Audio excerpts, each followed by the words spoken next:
Hello, I'm Oscar Villalon, the managing editor of ZYZZYVA magazine, and with us in our office today in San Francisco is one of our contributors, Meron Hadero, who we're going to talk to a little bit about her work, not only the story, The Street Sweep that ran in ZYZZYVA, but her other stories as well. Meron's other stories have appeared in Best American Short Stories, Selected Shorts on NPR, PRI, McSweeney's, Iowa Review, the Missouri Review, and other journals. Her writing has also been published in the New York Times Book Review, the anthology The Displaced Refugee Writers on Refugee Lives, and others. She holds an MFA in Creative Writing from the University of Michigan and a JD from Yale Law School, and is a member of the San Francisco Writers Grotto. Meron has been selected as the 2020 Steinbeck Fellow, by the way, congratulations. Thank you. And shortlisted for the 2019 Caine Prize for her story, The Wall, which appeared in McSweeney's. And congratulations on that, too. Thank you. So I wanted to begin first by talking about that story, The Wall, for which you were shortlisted for the Caine Prize, which is it's a prize for writing in English by writers from Africa. Yes. Is that correct? And in it, the story is about a 10-year-old boy who has come to the U.S. as a refugee, first from Ethiopia, via East Germany, then West Germany. And he lands in Iowa. And while he's in Iowa, the boy, who's a German speaker, strikes up a friendship with a man who's much, much older, but also a fellow refugee who fled from Hitler's Germany in 1938. And what makes that story so interesting is how you show this continuity of the refugee experience in America, that in some ways it's integral to not only the American experience, but to our understanding of ourselves as a society. And while I was reading it, I couldn't help but wonder, were you writing this with consideration to the current circumstances in which we find ourselves? That's to say, where the person holding the highest office in the land has shown nothing but contempt towards refugees. Well, because the story, I should start by saying that the story, the trajectory of the narrator, who, by the way, I don't mention the gender, and it's interestingly been interpreted in different ways, but that trajectory is one that was, my family's trajectory as well. We came to the U.S. via East and West Germany, and so it's first and foremost an autobiographical consideration, but because so much of the personal has become so political, especially those of us who do have a refugee background, are very much confronting a new, I think, level of xenophobia and fear. It, of course, plays into that. And the story's title is The Wall, and I think that, referring to the Berlin Wall. It is referring to the Berlin Wall, but it's also referring to a lot of barriers in general. I mean, I think there are a lot of different walls in the piece, but I will say that it was after hearing a lot of anti-immigrant language that came out of, that was around the wall and around the 2016 election, where I really started to consider what even the Berlin Wall meant. And, and it was that time where I sat down and wrote it. So I did write the story in 2016 as the election was happening, as all of that was in the air. And so it was personal, it was autobiographical in terms of my family's path, but it certainly was of a time. And so in the story, like you're saying, it talks about that physical barrier. There's also the barrier of language. Yes. So for the child, Herweil is the name of the older man who is going to teach the child English. Right. And there's something that happens, and I was really struck, I think was really interesting about the story too, I think lovely, is that once that barrier comes down, the child is untethered from Hair Wild. It's like this, the friendship, it's still there, there's the affection, but now the protagonist is going to move about the world, about through American society. And there's something I think sort of ironic about that, though, isn't there? It is, but it's also what the friendship always set out to do. You know, the friendship always set out to give the narrator a kind of freedom in this new place that the narrator didn't have at first. I mean, the initial scenes are very isolated. The narrator spends the lunch hours alone and kind of constantly misunderstood, and was able to form a friendship, an intergenerational friendship with this man because of language, but also because of this shared experience. And I think it's really, those are both pathways to empathy and compassion, and I think that's really, something that language can bridge in the story. But when he takes the narrator under his wing, he very much sets out to try to teach him how to kind of free himself. To the world. But I think there's one, I go into reading thinking that, the one thing that, if one were a refugee, which would want some sort of stability, which is to say, tomorrow is going to be like yesterday, what's going to be the day before that. And what I found, again, so intriguing about that is, yes, you want the stability, but in some ways you're still always going to be, in some sense, unmoored. Right. That the world, you will move about the world, and the world is going to take you where it will. Right. And it's something that I was able to. So the narrator in this story had to be older than I was when we came to the U.S. Otherwise, I wouldn't have been able to write this story. I mean, I was so little. Yeah. But so I needed a character who could have a higher level of experience and also then reflect on it in the time when the wall came down. And for me, I didn't have that same, because, you learn language differently at different ages. I was so young that I could soak it up quickly, but it was part of my imagining of that, that experience of that kind of unmooring. I think you had another story in Boulevard. It was called Conan, a.k.a. Mac, Yes. a.k.a. Huey freaking Newton. Yeah. And also, I imagine, autobiographical, perhaps. We lived in Brooklyn back in the day when no one wanted to live there. And maybe this is my confusion, for sure a boy. For sure a boy. Yes, for sure a boy. Who is finding, it's lovely, by the way, lovely evocation of early 90s Brooklyn, and also at a time when, at one point, there's a list of what they're listening to, and all the hip hop that you forgot. Yeah. At the time that was ascending, the De La Souls and this sort of thing. Yeah. And it's this. So the boy is finding his place there. His parents have immigrated from Ethiopia. He wants to be part of this group that seems very much into consciousness and into tradition, but also just education. Books and this sort of thing. The African All-Stars is what they're called. And then he says something there that I think would like you just to expand on. Is at one point he says, in fact, it wasn't until they arrived in the U.S. that my parents knew they were black, and even then they refused to accept it. Race, our conception of race is very American, and in Ethiopia they're different. It just is different. I mean, it's not. We don't have, and it shows you what an artificial construct it is, but even so, very real and very much playing on our realities in the way that we move through the world. But it's true that when my family came here, I know my parents also had to take on a different understanding of race. And in Ethiopia, there are tribes, there are different, they're just different. It's just a different way of thinking about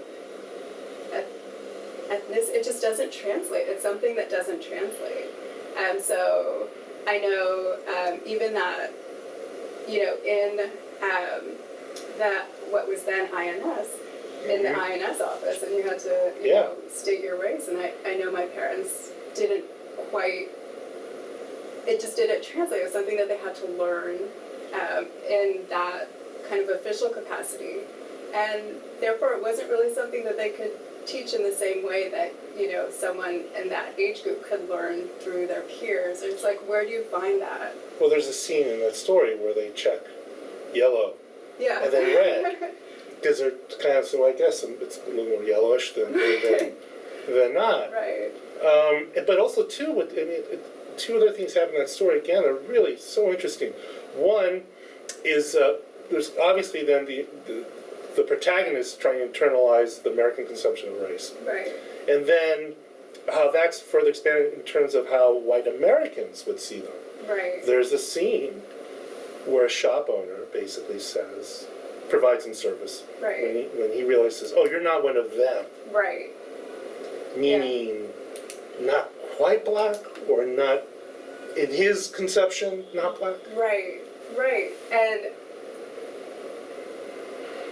yeah, and so in that, and it means something very specific about a small relationship, like I can let you in or something. But at the same time, there was the shop owner that when McConan is with his school friends who are all white, keeps him out, and you know. Because says that there's no one here to follow you. There's no I'm one working here to by follow myself. you. I'm overwhelmed. So Even though he's with wait a group outside. of prep school kids. Yeah, but that's the sad part about that moment is that he has to wait out. He waits outside. And by the way, that actually did happen to me. So it's very, it's funny, like in writing some of these stories, and I think they tend to be the ones that, like both of those are in first person, and I wonder if that's just a way for me to access that. But when you encounter race, I think really no matter where you're born, growing up, you're learning it. It's just as you're learning so much about your identity, it's something that you are kind of being taught. So McConan learns race in the U.S. versus his parents who learn it in Ethiopia, and I at the end, he starts to wonder who's been spared. Who has gone through the harder, that kind of harder path? Like, is it? Anyway, I don't want to talk about. No. Well, the thing also is, to expand on that in terms of perception. I think one of the things that's so exciting about current American literature are how many writers who've immigrated from countries in Africa are producing work. And one of the things about that is that it introduces an element of transnationalism, I'd say, into what defines the African American experience. And one of those things then is to say, being able to look at our society from that sort of distance. Right. Do you think? So again, we're able to look at questions of race, questions of class, from this, I think, probably essential remove. Yeah. I think any writer benefits from being a bit of an outsider, and the immigrant experience positions you as an outsider. I think naturally, insider, outsider, and as you're joining the culture, you're also observing it and. We have one foot here and you have 1 foot somewhere else. Well, and even as you're, I think no matter what you're an observer as well. So, I do think that is beneficial. I think it helps to have. Even beyond just beyond the African immigrant experience, I think reading kind of African literature that's based in Africa as well. Just giving access to different points of view, different experiences. I think that's really. Well, I totally agree. I think in some ways it's sort of like it's it is sort of a reminder of how much greater the world is. Yeah. And that we as Americans are we like to think of ourselves as in the prime of things and situated. In terms of power, that's absolutely true, but the world indeed does not revolve around you.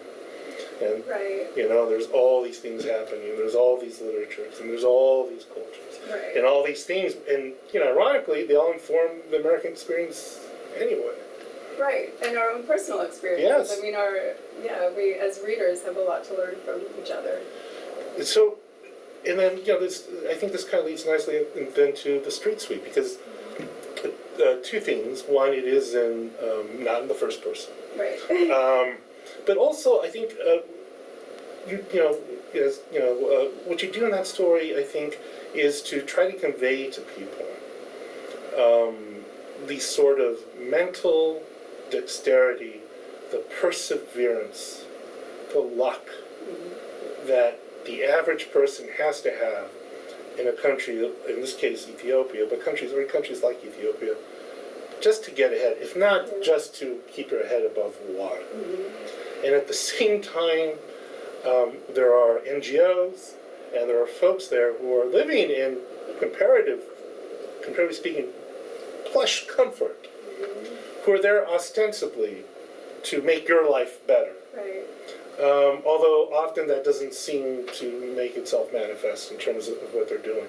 And you read that and you think of the larger symbolism of this, of indeed wealthier countries going about their lives in oblivious, or at best, or worst, indifferent to all their fellow humans around them. Would that be sort of a fair reading of it? I think that's a fair reading, and I think, it's even possible to have, the best of intentions and still yes. unintended consequences, simply by not having a familiarity or having a certain approach can still be devastating. I think so too, and I think also what it shows. Well, you also do something there that I really appreciate, because I think it's an exciting choice to make, that you do with McConan, that you do with The Wall, and you do with the street sweep, which is to say, the conflict, the perhaps even horror that might have put people either in a situation as a refugee, or in the case of the street sweep that makes things so difficult in life, is not the focus. The reader doesn't get to leer at the trauma that may be behind why these folks have had to flee their country. Right. And was that a conscientious choice on your part? It was. I mean, and in fact, sometimes I had written out more than made it into the story.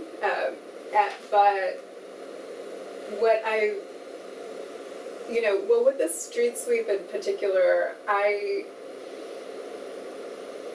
wanted it to focus on this one particular moment, and I thought, let me give this character, the hardest of tasks. Like this character is really, it's really an impossible.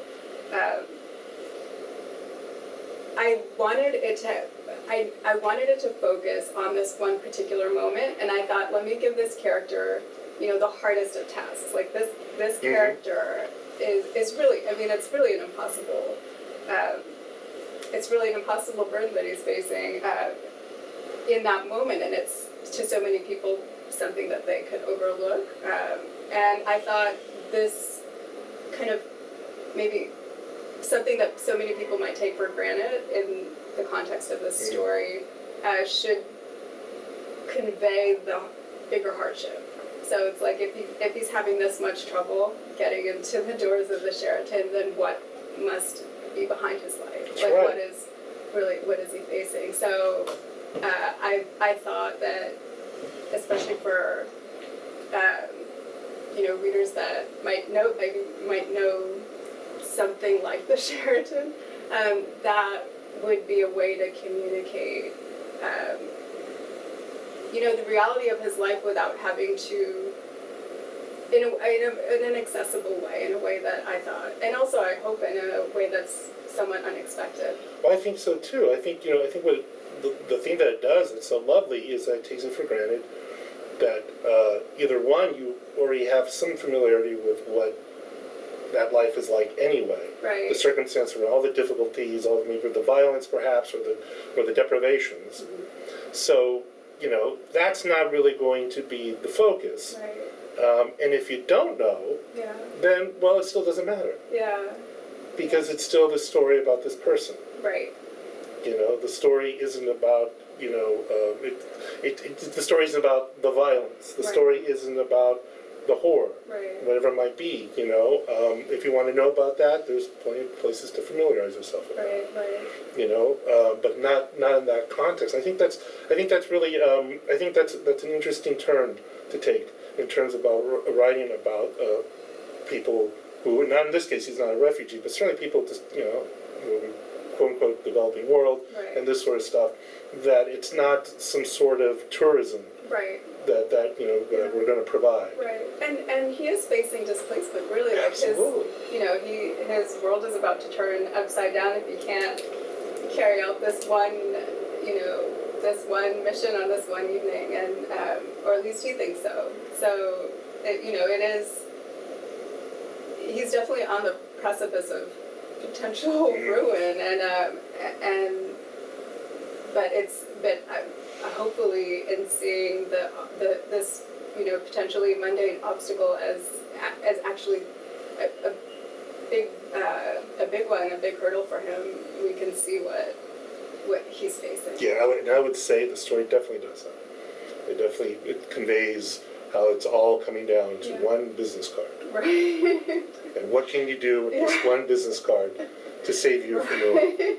That's like, No, it's buy 2 inch pieces. absolutely no. This is. I think that absolutely works. And I wanted to ask you one more thing about your personal history. You have your JD from Yale Law. You got normally that means, and you're accredited with the Washington State Bar. Is that correct? So normally when things say, well, then you're going to be a lawyer, and that's going to be it, so to speak. But here we are talking about your writing, your wonderful writing, and you got your MFA from Michigan. I did. Yeah. So how was that? At what point? I'm just going to assume here. Were you able to ignore this vocational itch towards writing? Well, I mean, I guess it depends on how you. I mean, if you start that question, or if you look farther back, it could be why pursue law to begin with. I do think that law. I studied history as an undergrad, and I think that writing pulls on a lot of different. It uses a lot of diverse skills. So you're always. I mean, you're obviously imagining and you use your creativity, but it's also very analytic, and you use a lot of research, and I always enjoyed that writing seems to pull together a lot of different loves. But as an immigrant, there is a lot of pressure to kind of go into certain fields, and which I can respect, but I wanted to be a writer. I just didn't know how to go about doing that, or I didn't know, and it took me a while to even start sending stuff out. So to me, it was just something that I did, and I let it take up more space. And at one point I made a deal, with myself. I was like, I will take a step, and if there's ground beneath my feet, I'll take the next step, and let me see if I can start writing and putting work out there slowly, and let's see what happens. So it wasn't. I wouldn't say it was with great confidence that I, took it on. Right. But I really, it's something that it's such a part of me that I think I was doing it anyway, and but I wasn't putting it out there, and I realized after sending work out more, you can't grow without community. You can't grow without getting feedback. you're kind of stuck. So it was inevitable. I think eventually, sooner or later, it would have. If not sooner, so. maybe later. I think so. I guess it's easy to say that something that happens seems inevitable. I guess it's possible that there's probably another me that isn't a writer. Like, I think it's possible. I think there's physicists all over, and there's people in think tanks right now, and I think a couple of Avengers movies. I would say that is multiverse exists. Yes. Some other. Yes. I guess it's possible that that. Who knows what is the thing that allowed me to take those steps? But I will say also once I started to say to myself, because you really want to get, or I really wanted to get everything just right before I would send out work, and that was such a disaster. I mean, even just understanding that the editing process is long, that you're putting out maybe not the idea of a final draft is so elusive anyway. So just giving yourself that permission. Yeah, to keep. There's stuff that I when I was reading that story out loud, I was like, I should have. Why did I? That's fine. Sure, absolutely. Yeah. I was gonna say, I know exactly, that what you're talking about. Both of my parents immigrated from Mexico, and I remember when I just graduated from college and was working a job that literally paid minimum wage. My father visiting me and saying, you should go get a law degree. You should go make some money. Go to law school. And I said, Dad, I don't like law. And he's like, exact words, you're stupid. Well, I love you, bye. Yeah, so I'm a stupid, not stupid, a stupid. But yeah, that same idea too, that that idea that things can get hard, and they're not too, what's the word? They're pragmatic. Right. Yeah. There's definitely. Which you can. I can understand that. Both my parents are physicians, and it was. That's actually why we moved to Brooklyn after Iowa. That's where they had to redo their residencies when they came to this country. Oh, yeah. But it was a profession they could take with them, and it was practical. I'm sure they would have been even happier if I said I wanted to go to med school. Right. It's, because it would have been more of a no. Yeah, it's just, but I think that's another reason that it's great to see a lot of writers who are immigrants from Africa and from so many places doing this work. You can support each other. You can find other, examples of people doing that out there. It's just it's nice to have. It's nice to see it done and to feel like to have those voices. There are voices out there. Well, Meron, thank you so much for coming in. That was a lovely conversation. I hope it was fine for you. It was wonderful. Thank you for having me. No, thank you. So, and thank you all for watching.